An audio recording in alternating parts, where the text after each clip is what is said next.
Allez, bonjour et bienvenue à tous, vous êtes en compagnie du Yas et aujourd'hui on attaque la partie 21 de Nier Replicant. C'est parti, on s'était laissé sur ce dialogue infâme et immonde, c'est parti. Elle comprit alors le plaisir que pouvait éprouver sa grand-mère en jurant sa bonne humeur au trouver ramassa la hache, la libéra du morceau de bois et se remit au travail. Bien qu'elle soit naturellement douée avec une lame, la tâche était éprouvante et des cloques ne tardèrent pas à se former sur ses petites mains. C'était épuisant, je n'arrivais même pas à calibrer mes rondes, un crachat dans ses paumes ignora la douleur et redoubla d'efforts. Kaine venait tout juste de trouver son rite lorsque sa grand-mère revint du village. Les sots en soupirant jeta un coup d'œil au rondin avant d'émettre un rire rauque. Tu n'es pas très habile, ma petite. Tu ferais mieux de continuer à travailler et si tu... Elle s'effondra à genoux, manquant de faire tomber l'un des seaux. Les yeux écarquillés, Kaine lâche et courut rejoindre sa grand-mère. Mamie! La vieille femme secoua la tête et désigna le seau d'un doigt tremblant. Le seau, ne le laisse pas se renverser. La jeune fille stabilisa le seau du pied en s'allongeant près de sa grand-mère. Quelle éclaboussure vinrent tremper l'ourlet de Sarah, mais Kaine s'en aperçut pas. Mamie, qu'est-ce qui t'arrive? Paniquée, elle secoua les épaules de la vieille femme. Après quelques instants, celle-ci leva ses bras et repoussa Kaine. Arrête, je te dis, s'écria-t-elle essoufflée. Ce n'est pas comme si j'allais en mourir. Mes vieux os sont fatigués du voyage, c'est tout. Kaine a désespérément voulu la croire, mais les mains tremblantes et le visage hagard de sa grand-mère trahissaient ses paroles. Sa vie, qui avait été longue et difficile, se rapprochait inexorablement de son terme. Elle ne serait bientôt plus capable de veiller sur Kaine, et leur rôle allait s'inverser comme elle l'avait toujours craint, mais bien plus tôt qu'elle ne l'aurait imaginé. Le lendemain matin, Kaine, saisie du chevet de sa grand-mère, prit sa main, ridée dans la sienne, je pense. Mamie, tu es malade et tu as besoin de médicaments. Je vais aller en chercher au village. La vieille femme secoua la tête et voulut se relever, mais Kaine le força doucement à rester couché. Ça ira, dit-elle. Tout se passera bien. Sa grand-mère sembla la transpercer du regard. Après ce qui semblait une éternité, elle finit par baisser les yeux en soupirant. Et puis merde, ça ne me plaît pas du tout. Mais je suppose qu'il faut bien que j'arrête de m'entêter pour te laisser grandir. La grand-mère observa Kaine enfiler ses bottes et prendre la direction du village. Quelques heures plus tard, alors que les nuages de pluie emplissant le ciel obstruaient toujours les rayons du soleil, elle observait toujours. Kaine progressait à un rythme soutenu, vérifiant constamment que l'argent lui avait confié sa grand-mère se trouvait toujours dans sa poche. Elle se retourna à chaque bruit pour s'assurer qu'elle n'était pas traquée par une ombre ou pire, par Dimo et sa bande. Elle ne rencontra ni ombre ni bourreau et atteint finalement l'entrée du village. Kaine aperçut quelques adultes qui l'observèrent du coin de l'œil, s'échangèrent quelques mots et s'évanouirent dans l'ombre. Son cœur battant, la chamade, Kaine prit quelques petites inspirations et tenta de se calmer. Je dois faire mes preuves, je dois aider mamie. Je dois être forte. Elle se répéta ses paroles tout en avançant prudemment. Elle finit par remarquer une vieille femme rondelette qui cria qui voulait bien entendre, ce qui lui inspirait la présence de Kaine. Dites madame, demanda Kaine avec une assurance qu'elle ne possédait pas, où est l'apothicaire? Les joues flasques de la femme déconcertée tremblèrent sous l'effet de la colère. Comment cette chose ose-t-elle m'adresser la parole, semblait-elle dire. Ses yeux remarqua Kaine trahissaient cependant une autre émotion, la peur. Crois-moi la vieille, on a aussi peur l'une que l'autre. Où est-il? Répéta la jeune fille. La femme désigna une petite échappe à sa droite avant de retrousser sa jupe et de s'enfuir dans la direction opposée. Kaine recula craintivement, s'attendant à ce qu'un villageois lui lance une pierre depuis la foule qui s'était assemblée non loin, mais rien ne vint. Un étrange sentiment de fierté l'envahit tandis qu'elle se dirigeait vers la boutique de l'apothicaire. Ce sentiment disparut bien vite, car en ouvrant la porte, elle remarquait une silhouette familière à côté du comptoir. Dimo, ses parents l'avaient probablement vu faire une course car aucun membre de sa bande n'était visible dans les parages. Oh, commença-t-il. Je veux dire, qu'est-ce que tu fais là, le monstre? Kaine ignora joyeusement l'insulte qui avait été proférée sans conviction. Elle se mit sur la pointe des pieds, regardait par-dessus le comptoir et demanda à l'apothicaire les médicaments qu'elle était venue chercher. Ah, aboya Dimo, la vieille garce est finalement crevée. Va te faire foutre, Dimo. Tu peux faire le garçon écarquilla tellement les yeux qui semblaient sur le point de sortir de leur orbite, avant qu'elle ne puisse répliquer, au pire la frapper. L'apothicaire intervint pour leur faire comprendre qu'il ne tolérerait pas d'altercation dans son magasin. Dimo s'éclipsa et maudissant Kaine à voix basse. Quand elle fut sortie, la jeune fille s'autorisa à respirer de nouveau et prit le temps de faire un petit tour de de la boutique alors que l'apothicaire préparait son remède. D'innombrables flacons encombraient les étagères de la minuscule échoppe, portant chacun une étiquette rédigée dans une langue inconnue. Une multitude d'arômes emplissent ses narines, se mêlant en un parfum exotique, plutôt agréable. Kaine se découvrit apaisée à la vue d'une telle variété de marchandises. Dans un monde si vaste, elle finirait forcément par trouver sa place. Derrière le comptoir, le portrait d'une magnifique jeune fille était accroché au mur. Ses couleurs étaient autrefois éclatantes, n'avaient pas résisté à l'épreuve du temps et commençaient à pâlir. La beauté de l'œuvre, en revanche, demeurait intacte. « Tu aimes ce tableau ?» Kaine se retourna pour apercevoir l'apothicaire, une bouteille de médicaments en main. Ils avaient le regard doux mais triste, et quand ils parlaient, ils semblaient fixer le vide derrière elle. « C'est ma fille, j'ai dessiné ce portrait quand elle n'était encore qu'une petite fille. Elle a quitté ce monde il y a maintenant bien longtemps. » Kaine ne sut que répondre. Elle se contenta d'observer le portrait en essayant de trouver les mots justes. « Les tableaux sont des choses merveilleuses, poursuivit l'apothicaire. Grâce à eux, ceux qui nous sont chers vivent éternellement. » Il secoua doucement la tête, regarda Kaine et sourit. Il tendit le flacon de médicaments, puis sortit une poignée de vieux crayons de cire de son grand tablier vert. « Tiens, prends-les, je n'ai plus personne à dessiner. » Kaine recula instinctivement, le visage de l'apothicaire s'assombrit. « Oui, j'ai entendu parler de toi, dit-il. C'est un petit village, les rumeurs se propagent vite. À être honnête, je ne sais lequel croire, et je pense qu'elles n'ont pas d'importance. Je connais ta grand-mère Kali, et je déplore la manière dont elle a été exilée du village. »« Mamie s'appelle Kali ?» se demanda soudainement Kaine. Elle réfléchit à cette découverte tout en saisissant prudemment les crayons dans les mains de l'apothicaire. « Ta grand-mère est une vieille amie, expliqua-t-il, tandis que Kaine reprenait ses distances. Je lui donne énormément. Il paraît qu'elle aimerait que tu dessines son portrait. »« Oui, j'en suis convaincu, elle en serait ravie. » Kaine acquiesça en silence, mais son cœur semblait sur le point d'exploser. Jamais auparavant un villageois n'avait témoigné à son égard d'autre chose que du mépris. C'était un petit pas vers l'avant, un pas infime, mais même un pas tout de même. Et avec suffisamment de petits pas, elle pourrait peut-être un jour découvrir le reste du monde. Lorsqu'elle rentra chez elle, sa grand-mère était endormie dans son lit, ses pieds étaient noircis, meurtris et même ensanglantés. Par endroits, Kaine se douta qu'elle avait fait les 100 pas dans la pièce jusqu'à tomber d'épuisement. Elle déposa le flacon contenant le remède près de son oreiller et tenta de s'éloigner, mais la vieille femme lui saisit le bras. « Déjà de retour, hein ?» demanda sa grand-mère en bâillant. « Approche que je te regarde. » Elle se redressa sur son lit pour examiner Kaine de la tête aux pieds, satisfaite que sa petite fille n'ait apparemment rencontré aucun problème. Elle se recoucha et se détendit enfin. « Alors, comment ça s'est passé? Ces salauds ne t'ont pas emmerdé ?»« C'était plutôt amusant, répondit Kaine en souriant légèrement. »« Non, ça l'était vraiment. »« Amusant, hein ?» répéta sa grand-mère incrédule. « Ouais, la prochaine fois que t'auras besoin de quoi que ce soit du village, dis-le-moi. » En parlant, Kaine sortit les crayons de sa poche. Après avoir rapidement expliqué leur provenance, elle annonça à sa grand-mère qu'elle allait dessiner son portrait. « Mon portrait? Ridicule, personne ne veut voir mon vieux visage ridé. Mais mamie, avec ça, tu pourras vivre éternellement. »« Quelle connerie, répliqua sa grand-mère en repoussant ses draps. Vivre pour toujours, ça me ferait bien chier. Range ses crayons et viens m'aider à préparer le dîner. » Kaine refusa toutefois de lâcher l'affaire, et finalement sa grand-mère se retrouva malgré elle, adossée au mur de la maison, comme pendant la pause, pour une toile de maître. Crayon à la main, Kaine examina attentivement son sujet et se mit au travail.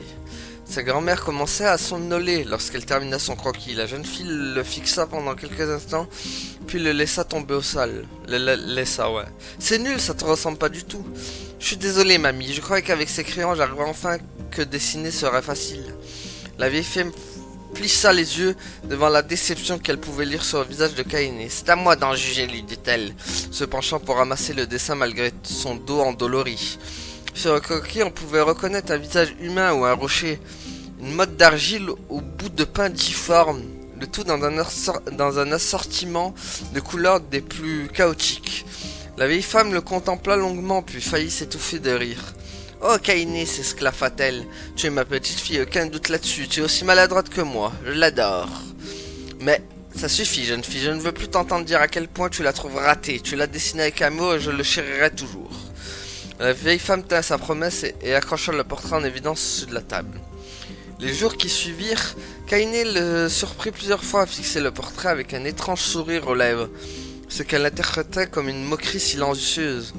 Au bout d'une semaine, elle craqua et demanda à sa grand-mère de décrocher le dessin du mur. « Pfff !» s'exclama-t-elle, « le jour où ce dessin quittera ce mur sera pour me tenir compagnie dans ma tombe. » Elle réfléchit un moment, puis s'agenouilla devant Kaine.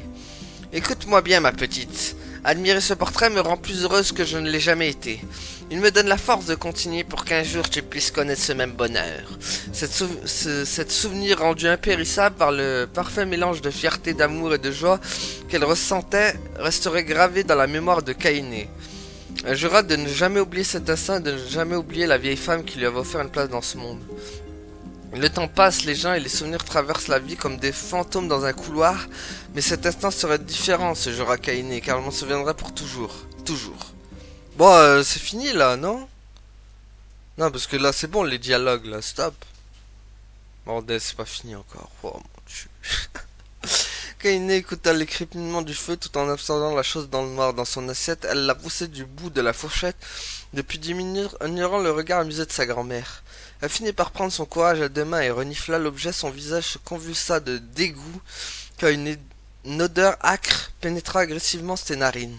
« Mamie, j'arrive pas à croire que tu veuilles me faire avaler un insecte. » La vieille femme ajouta une bûche sous la marmite et renifla. « Ce n'est pas un insecte, petite sotte, c'est une baie. Pourquoi diable te ferais-je manger des insectes ?»« Ouais, bah ça ressemble vraiment à un insecte, répliqua Kainé. Calciné en plus, l'odeur est horrible. » Kainé se boucha le nez, engloutit la baie et l'avala d'un coup sans même la mâcher. « Ah, j'avais raison, ça a le goût de l'odeur. »« Sale gosse, va, s'esclaffa la vieille femme. Tu ne manques pas de culot. Tu as passé trop de temps à mes côtés, ça ne fait aucun doute. » 5 ans avaient passé depuis qu'elle avait sauvé Kainé des brutes du village. Comme c'est souvent le cas avec les personnes têtues, leur relation s'était construite par à coup, mais elle avait fini par faire des progrès, et les repas qui se déroulaient autrefois dans un silence total étaient désormais ponctués d'autant d'éclats de rire que d'insultes. Kainé n'avait pas souvenir d'avoir un jour été aussi heureuse. Au fil des ans, Kainé dut s'occuper de plus en plus des tâches quotidiennes.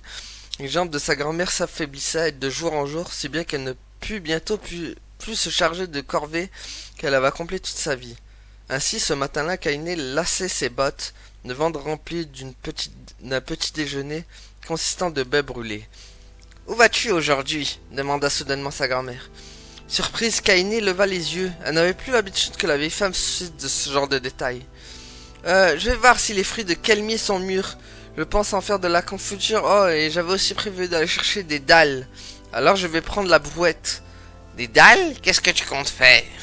Kainé observa sa grand-mère puis tendit le bras en désignant leur maison principalement constituée de tissus, de cordes et de débris qui paraissaient prêtes à s'effondrer d'un moment à l'autre. Mamie, si un chat à moitié crevé s'attaquait à un bout du mur, la maison s'effondrerait? Je vais bâtir un mur en pierre, ça nous protégera un minimum. La vieille femme lui adressa un grand sourire édenté. Ma fille, si une bande de voleurs veut piler cette vieille bicoque, qu'ils viennent, ce n'est pas comme s'ils allaient y trouver quelque chose de valeur de toute façon. C'est pas les voleurs qui m'inquiètent, mamie, mais les ombres. On en a vu une à l'ouest du village hier. La vieille femme inclina la tête et fixa sa petite fille du regard. Ah merde, mais je ne vois pas comment tu devrais faire tout ça aujourd'hui, on pourra s'en occuper un autre jour. Non, mamie. Si je ne vais pas cueillir les fruits des kelmiers, on ira se coucher le ventre vide ce soir, tu le sais parfaitement. Pendant quelques instants, la vieille femme eut l'air déconcertée, comme une enfant perdue au milieu d'une foule. Oui, finit-elle par répondre. Oui, bien sûr, tu as raison. Désolé, Kainé, ces derniers temps, mon esprit est comme... Elle ne finit pas sa phrase et s'approcha de sa table de chevet, ouvrit le tiroir et se saisit délicatement de la couronne de larmes lunaires. Avec le temps, la blancheur de ses pétales s'était fait plus éclatante encore. Kainé trouvait l'objet encore plus magnifique que le jour où sa grand-mère lui avait offert. « Tu seras bientôt une femme, lui dit-elle en plaçant la couronne sur la tête de la jeune fille. Ne parlons plus des ombres et des murs, mais pour se protéger, non, parlons plutôt de la véritable beauté que tu es devenue. » Embarrassée, Kainé leva la main pour retirer la guirlande de ses cheveux, mais elle s'arrêta en remarquant l'expression qu'affichait sa grand-mère. « Tu es une fille magnifique, déclara la vieille femme, unique au monde. Je suis tellement fière de toi. » Ça suffit, ça fait déjà trop de compliments pour aujourd'hui. Bah alors, qui t'a appris à parler comme ça? On se demande bien. Je vais te faire regretter ton insolence, fillette, s'exclama la grand-mère. Elle s'élança soudainement pour attraper Kainé par les oreilles avant de la faire tournoyer à travers la pièce en souriant comme si elle était devenue folle. « Mamie !» s'écria Kainé d'une voix tremblante. « Mamie, arrête, qu'est-ce qui te prend ?» La vieille femme la regardait en clignant des yeux, puis observa lentement ses mains ridées comme si elle les voyait pour la première fois. Oh oh, je ne sais pas ce qui m'a pris, je suis désolée petite. Parfois mon esprit... plus que tout ce qu'elle avait pu vivre auparavant, l'expression que Kaine pouvait lire sur le visage de sa grand-mère à cet instant lui fendit le cœur. Écoute mamie, peut-être que je devrais rester à la maison finalement. Hors de question, je ne vais pas te forcer à rester pour t'occuper d'une vieille peau comme moi. Va chercher tes fruits, tes dalles et je ne sais quoi d'autre, je m'en sortirai sans toi.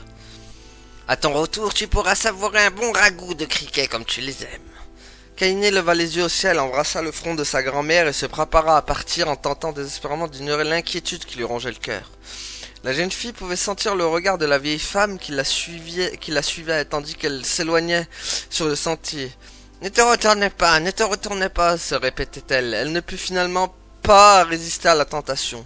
Elle se retourna pour regarder derrière elle et elle vit une petite femme ratatinée, se tenant l'air triste devant une hutte délabrée. Par les dieux, elle a l'air si vieille, un simple coup de vent pourrait l'emporter. Kaine s'inquiéta toute la journée au sujet de sa grand-mère. Incapable de se concentrer sur ses tâches, elle jeta négligemment dans la brouette les quelques fruits qu'elle venait de cueillir et ne dénicha qu'un petit nombre de dalles avant de se décourager. Enfin, peu avant la tombée de la nuit, elle se décida à rentrer. Se maudissant pour sa distraction, Kaine poussa la brouette quasiment vide le long du chemin. Arrivée au sommet de la dernière colline, elle s'arrêta net. La brouette lui échappa et se renversa sur le côté, en envoyant quelques fruits brunâtres et ridés se rouler sur le sol. Son regard était captivé par un épais nuage de fumée noire qui planait un peu plus loin. Le pointant du doigt pour essayer de deviner son origine, Kaine sentit brusquement un nœud se former dans son estomac. Non, par tous les dieux, non! Sous le nuage, la maison de sa grand-mère ravagée par des flammes qui menaçaient d'embrasser le ciel lui-même. Mamie! Mamie! Kaine se mit à courir plus rapidement qu'elle ne l'avait jamais fait. Elle trébucha sur une pierre, s'étala sur le sol rocailleux, mais se releva d'un bond et reprit ses courses sans se soucier de ses blessures sanglantes aux mains et aux genoux. Alors qu'elle approchait du brasier, elle se mit à réfléchir à toute vitesse. La fumée est trop noire pour un simple incendie. Ça peut pas être un incendie, il y a trop de fumée. Je dois la sauver. Elle pénétra dans la cour et s'arrêta soudainement car ce qu'elle voyait confirmait ses craintes. La fumée de l'incendie se mêlait à l'épaisse obscurité profonde d'une ombre titanesque. L'énorme créature se tenait sur trois pattes difformes, se servant de sa large queue blindée pour se maintenir en équilibre de tout son corps. Surgissait de partout écailles, cornes et griffes, lui donnant l'aspect d'un lézard sorti de l'imagination d'un dieu dément. Ah, c'est celui qu'on avait affronté avec l'autre, le garçon. Elle aperçut Kaine, rugit et agita sa queue créant de petits tourbillons aux alentours. Pendant quelques instants, le monde redevint une sombre masse d'encre luisante, comme si son esprit était incapable de comprendre qu'une telle créature puisse exister. Toutefois, quand une odeur de chair putréfiée d'excréments lui agressa les narines, la terreur se fit à nouveau bien réelle. La créature hurla de nouveau, cette fois Kaine lui répondit de la même façon. Tu vas voir, espèce de... On va pas le dire, se dit-elle alors que l'écho de son cri s'est répercuté sur les hautes falaises alentour. Soit tu crèves, soit je crève, c'est parti. L'ombre observe Kaine, un peu perplexe, puis regarda tour à tour la maison et la jeune fille, comme pour se vanter devant cette dernière des ravages qu'elle venait de causer joyeusement. Kaine, de plus en plus terrifiée, jeta un œil à la hutte. Derrière les flammes et la fumée, elle aperçut une petite silhouette peinant à s'extraire des ruines. « Mamie !» Au son de sa voix, la vieille femme agita frénétiquement les bras. « Elle est en vie !» réalisa Kaine. « Elle est vivante !» Les jambes de la jeune fille s'éveillèrent et elle se précipita en direction des ruines enflammées de la maison. Elle avait fait que quelques pas lorsque l'ombre ouvrit sa gueule et poussa un rugissement suffisamment puissant pour déraciner n'importe quelle arme. Kaine s'envola brièvement sous la force du souffle avant de s'écraser sur le sol rocheux. Complètement désorientée, elle essayait de forcer ses jambes à bouger de nouveau. Debout, debout, debout, debout, debout, debout, debout. Alors que Kaine se relevait péniblement, l'ombre se rapprocha de la maison d'un pas lourd et immobilisa la vieille femme du bout de ses griffes. Celle-ci tenta de repousser la créature qui appuyait sur son ventre, mais c'était comme s'opposer à une montagne. Elle toussa quelques instants, crachant du sang, puis s'effondra, vidée de son énergie. Kaine tituba brièvement avant de retomber lourdement au sol, le souffle coupé. Elle ressentait une douleur cuisante dans ses chevilles qui étaient probablement fracturées. Ignorant la douleur qui parcourait chaque centimètre de son corps, elle entreprit de se traîner sur le sol, laissant derrière elle un sillon de poussière ensanglantée. « Mamie! Tiens bon! Encore un moment !»